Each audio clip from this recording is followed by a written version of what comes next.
I'm Rick Dancer. Welcome to Get Real with Rick Dancer. I know this is a little early to have a show, but Kathy and I are headed to Montana, and something came up that I've been keeping track of recently, and with the Brownsville City Council, and we wanted to make sure we got this out to you guys before we take off and head east. So I find it to be fairly significant, and obviously some other people do too. But Brownsville City Council last night voted that public places in their community, parks, rec centers, city hall, those kind of places are no longer going to live under the mandates of the governor. And joining us right now to talk about that is City Councilor Adam Craven. Adam, thanks for taking us to the boiler room for this, you know? So tell people what happened. Tell people what happened last night. Well, I live most of my life in the boiler room. I'm a pipe fitter by trade, so that's where I feel most comfortable. Last night, basically, well, let me back up. So Tuesday night, we held a town hall. Invited the local businesses. Like every council meeting, the public is encouraged to attend. So there was some citizens at the town hall meeting. We hosted them. We heard testimony from several businesses, citizens included, and we presented the resolution after the town hall. One of the councilors made a motion to table the issue until next meeting. And that was voted for. I kind of felt defeated. There was a few times I kind of felt a little bit disrespected because we weren't using common sense and, focusing on the dash statistics, and not realizing that, we're being blanketed for something that, the data does not support. So what did you guys do? Well, ultimately, so what I'm getting at is the mayor decided Wednesday morning to call a special session. He drafted his own resolution, and we had our special session last night. And basically, the resolution stated that we are lifting our emergency declaration in Brownsville. We are opening all public facilities to the public. For they are their facilities, and basically it's effective immediately with no restrictions. So Alan Thayer, excuse me, an attorney here in town, one of our regular viewers, said word is this morning from Salem that the governor may announce a date certain for removing restrictions. So you guys in your town, this is having it's a big impact on people. Right. Yeah. I mean, we heard from, several citizens and businesses that are being destroyed and have struggled. And, I mean, a lot of them have had to take out PPE loans. And I think the main thing is, they were being closed against their will. And I think that's the main point. One of the biggest testimonies to me was a citizen, a mother of 4 children, that is, in front of, the public crying. I mean, she's broken. She's broken down. She's the vice president of our, rec board in Brownsville. And I just think it holds testament that, I mean, people are being destroyed. We're hurting. And that means we have a problem.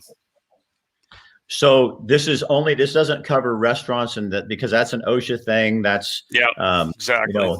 So you can't cover them, but this covers anything city, the rec center, the parks, the city hall, anything that police department, anything like that. Library. Yep. Absolutely. So what was the mood in the room last night? Well, I mean, obviously it was pretty contentious. I guess I've said all along that, in my opinion, I feel it's been, politically weaponized and motivated from the start. The opposing side doesn't see it that way, but one thing that I think proves my point is last night nobody brought up any kind of data. Nobody brought up any kind of life, health, safety. It was just more or less wanting to stay in lockstep with the governor. I mean, that was their only, I mean, we took out some wording that they felt was kind of mudslinging, and, we compromised to that, but nobody really has an argument to the data. I mean, the data reflects. I mean, if I told you that you had a 0.00536 chance of soiling your britches, would you wear a diaper? I mean, that's the data. You know what I mean? I mean, thanks, Adam, for taking that to that level. I really appreciate that. Well, I mean, I just feel like sometimes you just. Well, what does this say to? I mean, the governor's obviously considering, and I've always kind of bet that the 28th of June, I think that's when when the next executive order has to be renewed, Right. And I've always thought that was the date.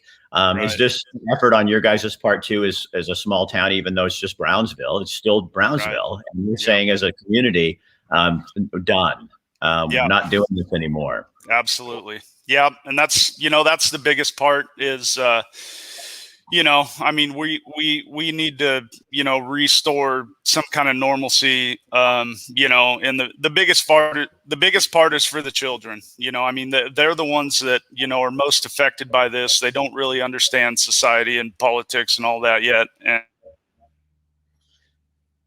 And to restrict, being able to play sports and do those things that are kind of an outlet for children that, don't have very good home lives. I mean, that is their outlet to, I mean, that's their release. That's their escape. So once this gets over with, how do you, as a city councilor, how do you guys go back and put people back together?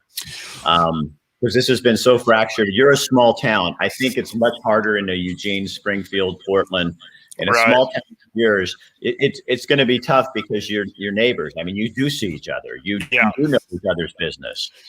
Well, and the thing I've tried to, say from the start that, if freedom is involved, it's not about politics. It's right down the middle. That's everybody's right. And we've had our freedoms taken away from us in the last, whatever it is, 14, 16 months. And that's my whole point is if we're free to move about as free people, then it's right down the middle. Like the report that I gave to council, I learned at a very young age to assess the risks of the activities that I seek to engage in. And then I make that decision based on my risk assessment, whether to move forward with those. And I think that's what it's all about. So, I guess moving forward, we are going to try to learn from this and try to advocate for, the restriction on emergency orders from the governor. I mean, if it goes past 30 days, we need to go to our, elected representatives and get approval from them to move forward with an emergency. Is that I mean, I know city council, you guys have some power, you are a political entity, but is that kind of something that's something I think that the legislature needs to look at soon, is to say, absolutely, that emergency executive order was created in case there was an earthquake, something like that happened that was going to last a month or two. It was never developed for something, according to Senator Betsy Johnson, who is a Democrat. It was never developed for something that was going to last a year and a half. And for any one person to have that kind of power over Oregon scares the hell out of me. Yeah. It's authoritarian rule. And, I mean, these mandates in my mind are unconstitutional. And that's what we're fighting for. We're fighting for the people of Brownsville because they deserve better. We all deserve better. Oregon deserves better. Right. Dylan says on here, I just got back from Idaho and oh my God, it was amazing. Yeah. And I'm hearing that from everybody. We're headed to Montana for vacation. And it's like people are saying, besides Oregon and Washington, most other states this is not even, people aren't even talking about it anymore. And here we are still dragging this out, right? On and on and on and on. So, and Adam, Oregon is the last state in the union that does not have a date set. The very last state. It's ridiculous. So then people should be, according to Alan Thayer, what we heard earlier is the governor is probably going to make an announcement soon as to when that is going to happen. But it wouldn't hurt for people to write or call her office and say, okay, it's time to get a date on here. And then if people aren't happy with the date, I guess they can do what other cities can do. I know Harrisburg was looking at something similar. I guess other cities can follow through. Because one of the things that's frustrating for me, Adam, is I can't go into a store and like Best Buy. I have to wear a mask into Best Buy, but I'm around 5 people in a big warehouse, and then I leave and I go by, and I love the track and field events. I'm so happy we have them in Eugene, and I don't care if it's a mask, but I look down at a crowded street of thousands of people coming at me, and I'm going, how is that any less safe than me walking and talking to 3 people in a Best Buy? It makes absolutely no sense, and that's what I think people are most of us are just tired about. Well, yeah, absolutely. And I mean, it's the biggest separation of wealth in the history of this country, or the biggest transfer of wealth. Marla says, stop the abuse. Douglas County commissioners signed a resolution yesterday declaring that they will support the U.S. Constitution against any lower laws or edicts. Yeah. And maybe that's what's starting to happen, is people are turning and saying, it's time for you, Governor Brown, to listen to the people of Oregon. But I think if we get out of this thing now and we don't change that executive order ability, we all of this is for nothing. Right. Absolutely. We have to learn from this and say, you know what? That's why we have a legislature. A legislature is supposed to take care of those kind of things, not one person. If writing to the governor, please emphasize that open means open. There are reports of possible continuing some restrictions. That is not acceptable, Governor Brown. I'm sure there will be. There's going to be some kind of catch. I mean, and that was our whole point last night. We're done sitting on our hands. We're not, everybody's point was, well, let's wait till July 1st because, that's when, we could possibly open based on vaccinations and, vaccinations per day. We're here, we're there. No, we're done sitting on our hands. And we did have our date as July 1st. Once they brought that point up, then we kind of came into the compromise and said, okay, let's do it effective immediately. So that was a win on our part. We kind of lost out. We lost some good language in there.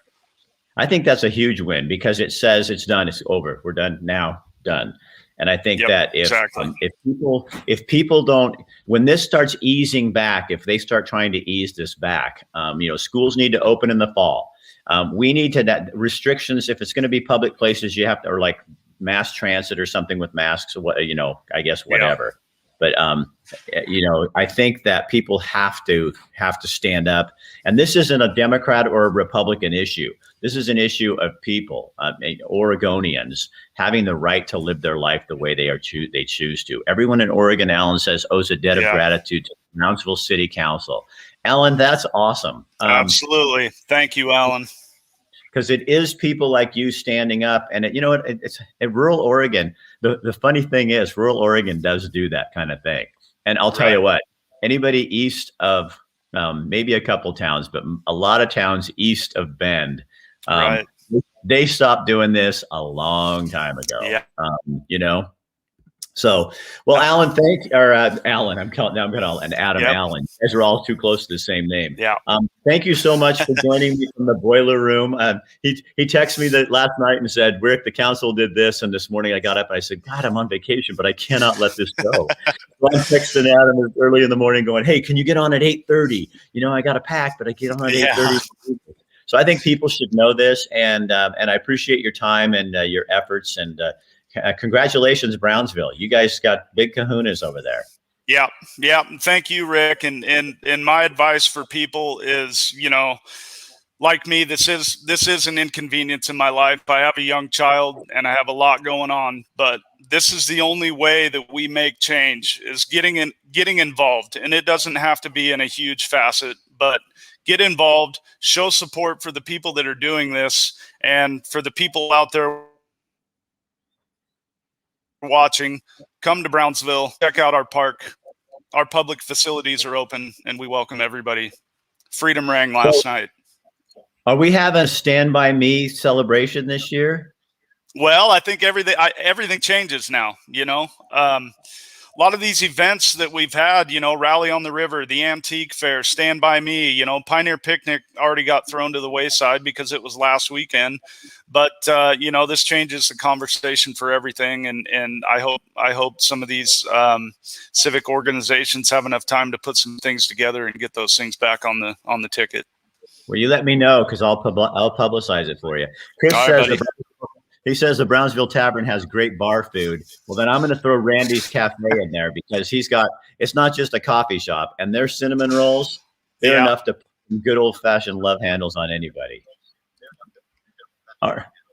Yeah, absolutely. Armando's Mexican restaurant, man, he's been hanging on by a thread. Great guy, family run business, come and check us out.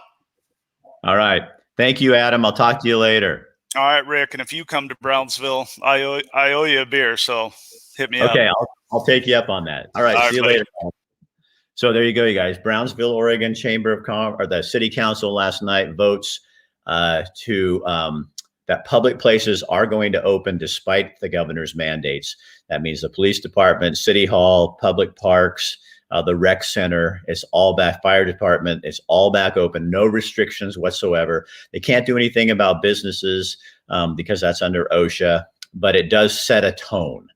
And hopefully, as Alan said earlier, the governor will get off her duff and get this thing changed, because it's absolutely ridiculous that we're still living under these mandates when most states around us are not.